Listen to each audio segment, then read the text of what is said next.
નમસ્કાર ટીવી 9 સમાચાર સાથે હું છું જિજ્ઞાસા। ગાંધીનગરથી ખૂબ જ મહત્વપૂર્ણ સમાચાર અત્યારે મળી રહ્યા છે। મંત્રીમંડળના વિસ્તરણ અંગે મહત્વના સમાચાર સામે આવ્યા છે। સાંજે 5 વાગે યોજાશે કેબિનેટ બેઠક। કેબિનેટ બેઠકના આયોજન અંગે સચિવાલયમાં ચર્ચાનો દોર શરૂ થઈ ગયો છે। જો કે આવતીકાલે રજા હોવાને કારણે બેઠકનું આયોજન આજે કર્યું હોવાનું કારણ આગળ ધરવામાં આવ્યું છે। કેબિનેટ બાદ કેટલાક મંત્રીઓને પડતા મુકાય તેવી પણ ચર્ચાએ જોર પકડ્યું। 6 સપ્ટેમ્બર સુધીમાં નવા મંત્રીમંડળની જાહેરાત થાય તેવી પણ શક્યતા અત્યારે દેખાઈ રહી છે। 5 થી 6 મંત્રીઓને પડતા મૂકી શકાય છે તેવી પણ વાત સામે આવી। જે મંત્રીઓને પડતા મૂકવાના છે એમની આ અંતિમ કેબિનેટ હોઈ શકે છે।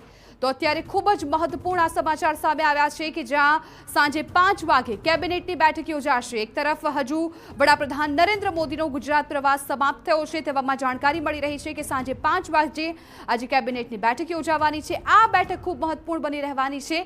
કેબિનેટ બેઠકના આયોજન અંગે સચિવાલયમાં અત્યારે ચર્ચાનો દોર શરૂ થઈ ગયો છે। મહત્વપૂર્ણ છે કે આવતીકાલે રજા છે અને રજા હોવાને કારણે બેઠકનું આયોજન આજે કર્યું હોવાનું કારણ છે અત્યારે આગળ ધરવામાં આવ્યું છે। પરંતુ હવે આ બેઠક બાદ શું નવા જૂની થાય છે તેના પર સૌ કોઈની નજર છે, કેમ કે જે પ્રકારે ચર્ચા થઈ રહી છે કેબિનેટની બેઠક બાદ કેટલાક મંત્રીઓને પડતા મુકાય એવી વાત સામે આવી રહી છે। 6 સપ્ટેમ્બર સુધીમાં નવા મંત્રીમંડળની જાહેરાત થાય તેવી પણ શક્યતાઓ અત્યારે જોવામાં આવી રહી છે અને 5 થી 6 મંત્રીઓને પડતા મૂકી શકાય છે એ જાણકારી મળી રહી છે। ત્યારે હવે આ 5 થી 6 મંત્રીઓ કોણ કોણ છે, સ્વાભાવિકપણે કે સૌ કોઈની નજર તેના પર પણ રહેશે અને આ બેઠક બાદ કયા મહત્વપૂર્ણ નિર્ણયો સામે આવે છે તેની પણ રાહ જોવાશે। હવે જે મંત્રીઓને પડતા મૂકવાના છે તેમની આ અંતિમ કેબિનેટની બેઠક હોઈ શકે છે। ખૂબ જ મોટી જાણકારી, કેમ કે આજે જે બેઠક યોજાવાની છે સાંજે 5 વાગે, કેમ કે આવતીકાલે રજા છે તે પ્રકારની જાણકારી આપવામાં આવી છે અને જેને કારણે આજે બેઠકનું આયોજન થાય છે। દર બુધવારે કેબિનેટની બેઠક યોજાતી હોય છે, પરંતુ આજે સાંજે 5 વાગે બેઠક યોજાવાની છે અને આ બેઠક કેટલાક મંત્રીઓ માટે અંતિમ બેઠક પણ હોઈ શકે છે, કેમ કે જે પ્રકારે જાણકારી સામે આવી છે 5 થી 6 એવા મંત્રીઓ છે કે જેને પડતા મૂકી શકાય છે। હવે આ 5 થી 6 મંત્રીઓમાં કયા નામ સામેલ છે એ જાણવું ખૂબ મહત્વપૂર્ણ બની રહેશે।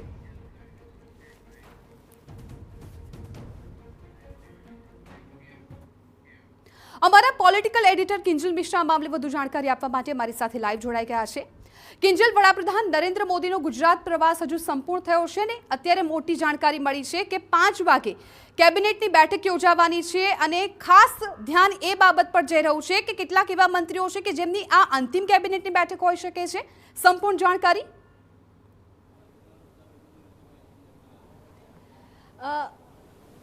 जी बिल्कुल।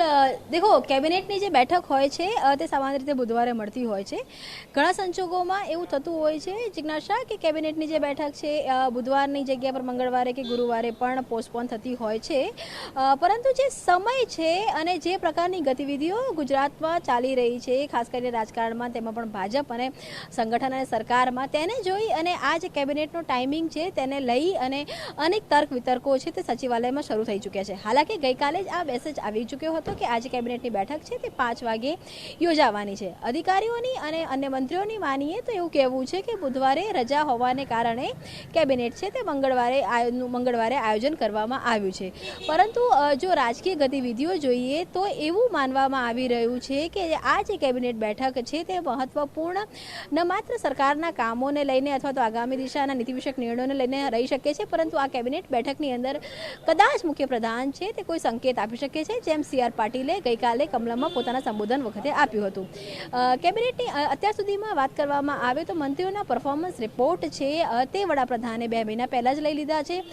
જે અલગ અલગ કેટેગરીઝ છે કે જ્યાં ફરિયાદો છે, જ્યાં ઇનફ્રિક્વન્સી છે, કે જ્યાં એવા જે ચહેરાઓ છે કે જેના લીધે સરકારને સીધું નુકસાન થઈ રહ્યું છે તેમને ડ્રોપ કરવામાં આવશે। તો એની અંદર 5 થી 6 એવા મંત્રીઓ છે કે જે વર્તમાન મંત્રીમંડળ છે તેમાંથી ડ્રોપ થઈ શકે છે।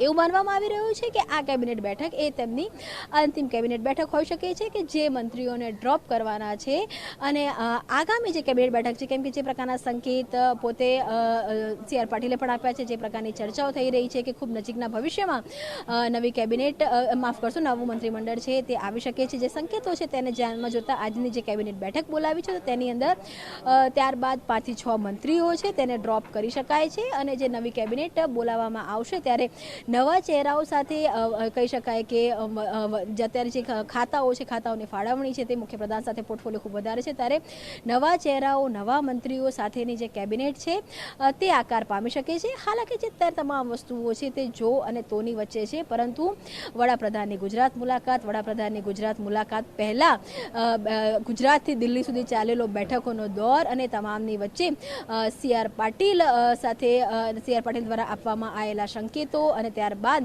મુખ્યપ્રધાનની વડાપ્રધાન સાથેની મુલાકાત, આજે વહેલી સવારની ભાજપ પ્રદેશ પ્રમુખ સાથેની વડાપ્રધાનની મુલાકાત અને તમામની વચ્ચે કેબિનેટની બેઠક એ સૂચવી રહી છે કે આ કેબિનેટ બેઠક એ લોકો માટે ખૂબ જ મહત્વપૂર્ણ બની શકે છે કે જેમને લગભગ એક્ઝિટ છે તે થવાની છે, તેમની માટે પણ મહત્વપૂર્ણ છે કે જે આ બેઠક જે કેબિનેટની અંદર કે જે મંત્રીમંડળમાં ટકી રહેવાના છે. મારવામાં એવું આવી રહ્યું છે કે 5 થી 6 જેટલા જે મંત્રીઓ છે એ કેબિનેટ અને રાજ્ય બંનેના માંડી અને રાજ્યકક્ષાનો હવાલો અને કેબિનેટનો હવાલો છે તેવા 5 થી 6 જેટલા મંત્રીઓ છે તેમને રિપીટ કરવામાં આવશે અને મોટાભાગના જે મંત્રીઓ છે તેમને નો રિપીટ થિયરીની અંદર ઘરે મોકલવામાં આવશે અને તેની જગ્યા પર બીજા મંત્રીઓને ચાન્સ આપવામાં આવશે. ત્યારે આજની કેબિનેટ બેઠકમાં આ અંગે ખરેખર કોઈ ચર્ચા થશે કે નહીં, અથવા તો આ જે ચર્ચાઓ ચાલી રહી છે તેની પર મુખ્યપ્રધાન કોઈ સંકેત આપશે કે નહીં, તેની પર સૌની નજર છે. એટલે સરકારની કામગીરી કરતા જે રાજકીય સમીકરણો છે તેને લઈને મુખ્યપ્રધાન શું કહે છે તેને લઈને આ બેઠક સૌ રાહ છે તે જોઈ રહ્યા છે. કિંજલ, આભાર સમગ્ર માહિતી બદલ. તો હવે 5 વાગ્યાની રાહ જોવાઈ રહી છે, જ્યારે 5 વાગે કેબિનેટની બેઠક યોજાશે અને ત્યારબાદ શું જાણકારી સામે આવે છે, શું નવા જૂની થાય છે તેના પર સૌ કોઈની નજર.